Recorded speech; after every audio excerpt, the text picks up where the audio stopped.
কৃষক কৃষি তার উন্নয়ন সব নিয়ে আমাদের এই আয়োজন। বাংলার কৃষি বাংলার কৃষি বাংলার কৃষি ফলবে ফসল ভরবে গোলা আরো বেশি বেশি বাংলার কৃষি বাংলার কৃষি বাংলার কৃষি বাংলার কৃষি বাংলার কৃষি। কৃষি তথ্য, প্রযুক্তি, পরামর্শ এবং ফসলের করণীয় সম্পর্কে জানাতেই আমাদের এই বাংলার কৃষি। প্রিয় কৃষক ভাইরা, বাংলাদেশ টেলিভিশনের নিয়মিত কৃষি বিষয়ক অনুষ্ঠান বাংলার কৃষি দেখার জন্য আমি আব্দুল শহীদ মিঠু আপনাদের আমন্ত্রণ এবং শুভেচ্ছা জানাচ্ছি। আমাদের আজকের বিষয় বাড়ির আঙিনায় নিরাপদ সবজি উৎপাদন। টাঙ্গাইল সদর উপজেলা একটি কৃষিপ্রধান অঞ্চল। এখানে ধান, পাট, গম, সরিষা এবং আখ প্রধান মাঠ ফসল। মাঠে এবং বাড়ির আঙিনায় এই উপজেলায় প্রচুর শাকসবজি উৎপন্ন হয়ে থাকে। মাটি ও পরিবেশ সবজি চাষের জন্য উপযুক্ত হয় অনেকেই বাড়ির আঙিনায় সবজি চাষ করছেন। সবজি উৎপাদনে বাংলাদেশের অবস্থান বিশ্বে তৃতীয়। আজকাল সবজির উচ্চ ফলনশীল জাত উদ্ভাবিত হয়েছে, কিন্তু নানান কারণে আবাদি জমির পরিমাণ হ্রাস পাওয়ায় সবজি আবাদ করার জন্য জমি প্রতিযোগিতার সম্মুখীন হচ্ছে। অথচ গ্রামের সব বাড়ির পাশেই কিছু না কিছু পতিত জমি থাকে। একটু সচেতন হলে নিজেদের প্রয়োজনীয় সবজিটুকু এখানে উৎপাদন করা যেতে পারে। শাকসবজিতে অবস্থিত খনিজ লবণ ও ভিটামিন গ্রহণ করে মানুষ রোগ প্রতিরোধ ক্ষমতা অর্জন করে। যাদের মাঠে জমি নাই, আবার সবজি কেনার সামর্থ্য নাই, তাদের জন্য বাড়ির পাশের সামান্য পতিত জমির সবজি চাষ আশার আলো দেখাচ্ছে। টাঙ্গাইল জেলাধীন সদর উপজেলার ঘারিন্দা ইউনিয়নভুক্ত সুরুজ গ্রামের কৃষক মোহাম্মদ শাহনুর আলম উপজেলা কৃষি অফিসের সহায়তায় উপসহকারী কৃষি কর্মকর্তার পরামর্শে উদ্বুদ্ধ হয়ে নিজ উদ্যোগে নিজ বাড়িতে বিষমুক্ত বিভিন্ন ধরনের নিরাপদ শাকসবজি উৎপাদন করছেন।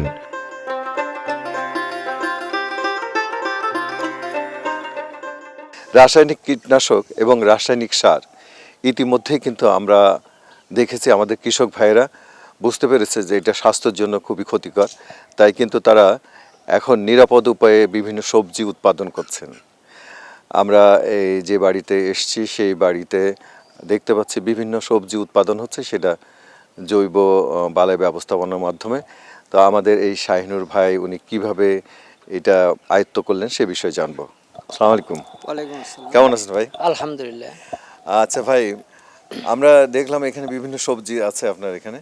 তো এই যে নিরাপদ উপায়ে আপনারা চাষটা করছেন, এটা কিভাবে আপনাদের মাথা আসলো যে কিভাবে এটা করলেন? এটা আসলেই ওই 2020 সালের দিকে এই আমার উপসহকারী কর্মকর্তা নীলুফার ইয়াসমিন উনি আমার বাড়িতে এসে মানে বাড়িটা দেখে তার পছন্দ হয়েছে। ওনার পরামর্শে টাঙ্গাইল কৃষি অফিসের সহযোগিতায় আমার এই যে কৃষি অফিসার মহোদয় আছে রোমানা স্যার, ওনাদের সহযোগিতায় আমি এই কার্যক্রমটা চালিয়ে যাইতেছি আর কি। এতে আমি খুবই লাভবান। আচ্ছা, কয় ধরনের ফসল রয়েছে আপনার এখানে? ফসল এইখানে ফসল তো আসলে ওই সিজনালি আসে, মানে প্রতি সিজনে ফসল চেঞ্জ হয়। বর্তমানে লাউ আছে, আপনার পাট শাক আছে, পালং শাক আছে, ফুলকপি আছে, রঙিন ফুলকপি যেটা আর কি, এটা লাগাইছিলাম আমি। সিম আছে, কিছু বেগুন আছে, এই ফসলগুলো আছে। এগুলা আমি আপনার ওই ভার্মি কম্পোস্ট, গোবরের যেমনি যে কম্পোস্ট সারটা, এগুলা ব্যবহার করে সাধারণত আমি এগুলা উৎপাদন করি। এবং এটা ওই আপনার বিষমুক্ত। প্রতিটা লাউ এখন ওই পলিব্যাগ দিয়ে লাউগুলারে আবদ্ধ করে দেই, এবং ওই হলুদ আপনার হলুদ ফাঁদ যেটা ওইটা ব্যবহার করি, এবং ওই আপনি লিউর যেটা আর কি ওই মাছি পোকাগুলো মরে, আমি সেক্স ফেরোমন ফাঁদ আমি এগুলাই ব্যবহার করি আর কি। এইভাবে ফসল উৎপাদন করি। তাতে বাজারে অন্যান্য ফসলের চেয়ে দামও একটু বেশি পাওয়া যায়, আবার স্বাদ গন্ধেও ভালো থাকে। এই জন্যে কৃষক ওই আমার এটা দেখে অনেকে উদ্বুদ্ধ হয়েছে, এবং যারা কিনে নেয় ক্রেতা তারা আকৃষ্ট হয়ে ওই বারবার দেখা যায় যে আমার ফসলগুলি তারা নেওয়ার চেষ্টা করে আর কি করে লাউয়ের যে ব্যাগিং পদ্ধতিটা হ্যাঁ। এটা অনেকেই ওই আপনার অবলম্বন করছে। আপনি যে রাস্তা দিয়ে যাওয়ার সময় দেখতে পারবেন ওই যে একটা মাছায় দোকানের পাশে একটা মাছায় দেখবেন ব্যাগিং করে দিছে। আমার দেখে মানুষটা আর কি উদ্বুদ্ধ হইতেছে। এরা তো আগে জানতো না, মানে এগুলো সম্পূর্ণ ওই আপনার কৃষি অফিসের সহযোগিতায় ওই আমার উপসহকারীর পরামর্শে এবং আমার যে কৃষি অফিসার আছে রোমানা স্যার ওনাদের পরামর্শে আমি মানে এতটুকু করতে পারছি আর কি। সবজির মধ্যে রয়েছে লাউ, রঙিন ফুলকপি, পালং শাক, লাল শাক, পেঁয়াজ, বেগুন ও অন্যান্য নানান ধরনের শাকসবজি। তিনি বাড়িতে ভার্মিকম্পোস্ট সার উৎপাদন করছেন। বাড়ির আঙিনে যে লাউ তৈরি করেছেন এটা কি নিরাপদ? হ্যাঁ, নিরাপদে। আমরা কি করে বুঝবো যে এটা নিরাপদ? আপনারা নিয়ে কিনা খাইলে সাথেই বুঝবেন যে নিরাপদে সবজি এটা। আচ্ছা, সাথেই না এখানে আপনারা কি কি ব্যবহার করছেন, যে নিরাপদ করার জন্য কি কি করছেন? আমি হলো জৈব সার ব্যবহার করছি, হ্যাঁ হ্যাঁ। আর কোনো কিছু ব্যবহার করি না। আর যে পলিথিন করে এটা রেখা দিছি, আমার এটা হলো নিরাপদ আমার। আচ্ছা, আবার হলুদ ওই যে ফাঁদ ওইটা কেন দিয়েছেন? নিরাপদের জন্য? নিরাপদের জন্য দিছি, পোকামাকড় ওখানে পড়ার জন্য? পোকামাকড় পড়ার জন্য দিছি। আচ্ছা, এই জন্য এটা নিরাপদ। নিরাপদ নিরাপদ সবজি কি মানে খেতে কি বেশি সুস্বাদু? হ্যাঁ। যে লাউগুলো এখানে দেখতেছি, এই যে একটা অনেক বড় লাউ, এটা কেন রেখেছেন? এটা আমি বীজ রাখার জন্য রেখেছি, সবাই দিব, আমার নিজে বুনবো, এই জন্য রাখছি এটা। আচ্ছা, লাউ বিক্রি করেছেন এখান থেকে? হ্যাঁ, অনেক বিক্রি করছি আলহামদুলিল্লাহ। কত টাকা লাউ বিক্রি হয়েছে এর মধ্যে? এর মধ্যে তো আমি ভালোই বেঁচে হয়েছে, 4-5 হাজার মতন বেচা হয়েছে আমার এই মাছের মধ্যে। এই একটা মাছা থেকে? হ্যাঁ। লাউয়ের মাচায় ব্যাগিং করেছেন, হলুদ ফাঁদ এবং সেক্স ফেরোমন ফাঁদ ব্যবহার করেছেন। এভাবে উৎপাদিত নিরাপদ সবজি নিজেরা খাচ্ছেন এবং বাড়তি উৎপাদন বাজারে উচ্চ মূল্যে বিক্রি করছেন। এছাড়াও বাড়িতে হাঁস মুরগি পালন করছেন এবং বিভিন্ন ফলের বাগান করেছেন। উপজেলা কৃষি কর্মকর্তা ও এই অফিসে অন্যান্য কর্মকর্তাদের পরামর্শে এই আবাদ করছে বলে তিনি আমাদেরকে জানান। 2020 সালে প্রথমে এই বাড়িতে এসে দেখি যে এই বাড়িটা আমার দেখেই পছন্দ হয়। বাড়ির আশেপাশে আগাছা, ওই দিক দিয়ে আগাছা টাগাছা হয়েছিল। পরে আমি শাহানুর ভাইয়ের সাথে বসে প্রায় ঘন্টাখানেক কথা বলি যে ভাই আপনার বাড়িটা আমার খুব পছন্দ হয়েছে, তো আপনার বাড়িতে আমি আমাদের কৃষি অফিসের সহযোগিতায় কিছু আবাদ করতে চাই। পরে বললো যে ঠিক আছে আপা, তাহলে আপনি যদি আমার কিছু সহযোগিতা করেন, পরামর্শ দেন, আমি শারীরিকভাবে পরিশ্রম করে আমি করবো ইনশাল্লাহ। তারপর থেকে আমি এই বাড়িতে আমি লাইগা থাকি, একাধারে আমি এই বাড়িতে আসি, পরামর্শ দেই। নিরাপদ সবজি বাগানের উপরে আমাদের উপজেলার কৃষি কর্মকর্তা মহোদয় বলে যে নীলুফা, ওখানে যে বাড়িটা আছে সুরজ, ওই বাড়িটা তো অনেক সুন্দর, এখন তো মানুষ অনেক সচেতন, বিষ কেউ খেতে চায় না, তাই দেখেন যে নিরাপদ কিছু সবজি উৎপাদন করার ব্যবস্থা করা যায় কিনা। তো স্যারের পরামর্শে আমি আইসা শাহানুর ভাইয়ের সাথে কথা বলি। কথা বলার পরে আমি এই নিরাপদ সবজি বাগান এই বাড়ি থেকে আগে প্রথমে শুরু করি। আপনার এখানে সম্পূর্ণ অর্গানিক, কোনো রাসায়নিক সার নাই, কীটনাশক নাই, বালাইনাশক নাই, সব কিছুই প্রাকৃতিক এবং জৈবিক পরিবেশ বান্ধব হিসাবে এখানে উৎপাদন করা হয়। যেমন লাউ আছে, লাউর মধ্যে আমরা ব্যাগিং করাই যাতে মাছি পোকা আক্রমণ করতে না পারে, কীটনাশক না লাগে, সেক্স ফেরোমন ফাঁদ দেই। তারপরে এখানে আমরা হলুদ ট্র্যাপ দেই যাতে মাছি পোকা আক্রমণ করতে না পারে, আমার কীটনাশকটা না লাগে। কীটনাশক দিলে কৃষকেরও খরচ, প্লাস আমরাও বিষ খাচ্ছি। এই জন্য আমরা মানে পুরাটাই জৈবিক উপায়ে এখানে হলো এই উৎপাদন করার ব্যবস্থা করি। উনি এখন অনেক স্বাবলম্বী, ওনার ধান ঘরেই থাকে, উনি সবজি যে উৎপাদন করে ওই সবজি উৎপাদন করে নিজেদের পারিবারিক চাহিদা মেটানোর পরেও বাজারে বিক্রি করে। এবং প্রত্যেকটা বাড়িতেই আমি এভাবে নিরাপদ সবজি বাগান উৎপাদন করার জন্য কৃষকদেরকে উদ্বুদ্ধ করছি এবং শাহানুর ভাইয়ের মানে দেখে দেখে অনেক কৃষক এখন আগ্রহ প্রকাশ করতেছে যে সবাই নিরাপদ সবজি বাগান উৎপাদন করবে। বাড়ির আঙিনায় কৃষি করতে পেরে তিনি খুশি এবং কৃষি সম্প্রসারণ অধিদপ্তরের প্রতি কৃতজ্ঞ। বাড়ির পাশে সবজি আবাদ করার ক্ষেত্রে জমি চাষ না করে যেসব সবজি মাদায় রোপণ করে মাচায় উঠিয়ে চাষ করা যায় সেগুলি বেশি উপযোগী। সেই জন্য কৃষি কর্মকর্তাদের পরামর্শ মোতাবেক সবজি নির্বাচন করে তাদের পরামর্শ মোতাবেক এসব পতিত জমিতে সবজি চাষ করা দরকার। তাতে অব্যবহৃত পতিত জমিতে সবজি চাষ করে বাড়তি ফসল উৎপাদন করা সম্ভব হবে। টাঙ্গাইল সদর উপজেলার কৃষক ভাইয়েরা তাদের বাড়ির পাশে পতিত জমিতে নিরাপদ পদ্ধতিতে শাকসবজি চাষ করে লাভবান হচ্ছেন।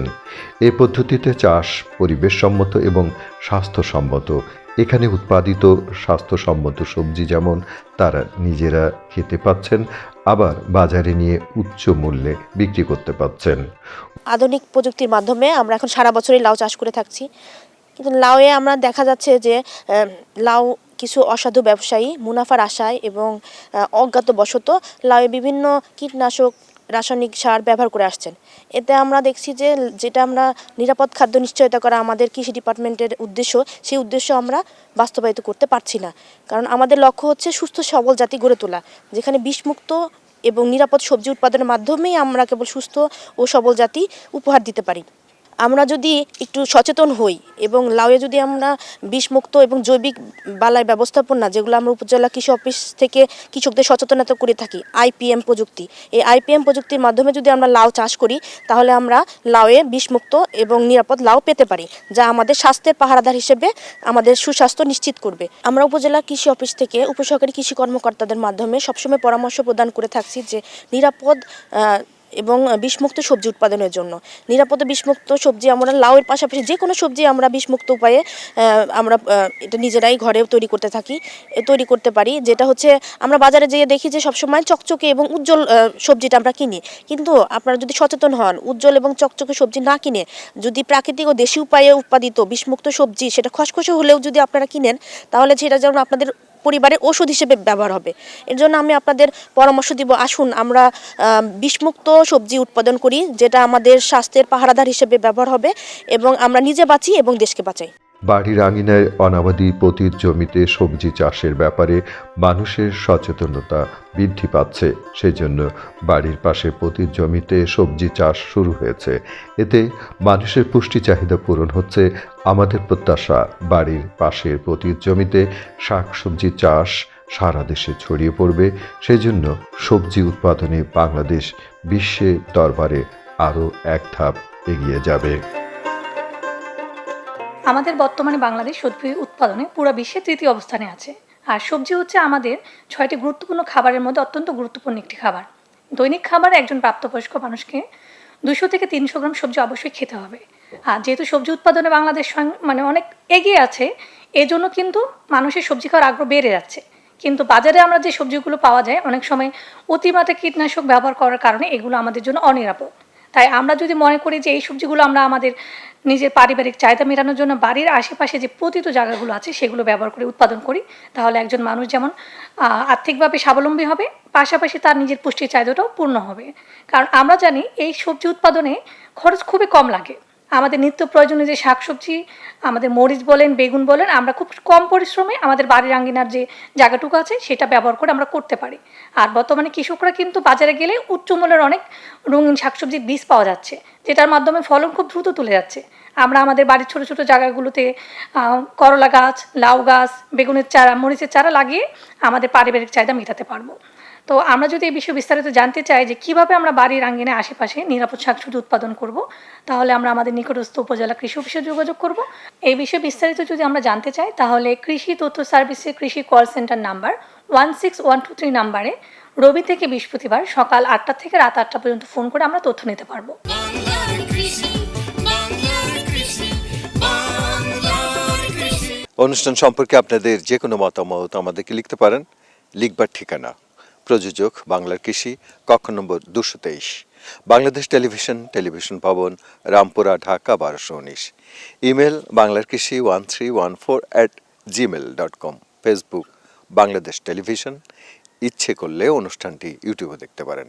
আপনারাও এই বাড়ির মতো বাড়ির আঙিনায় নিরাপদ সবজি উৎপাদন করতে পারেন, কারণ নিরাপদ সবজি আমাদের স্বাস্থ্যের জন্য খুবই উপযোগী। কৃষক ভাইরা, আজ এ পর্যন্তই। আপনারা সবাই ভালো থাকুন, সুস্থ থাকুন। আল্লাহ হাফেজ। কৃষক কৃষি তার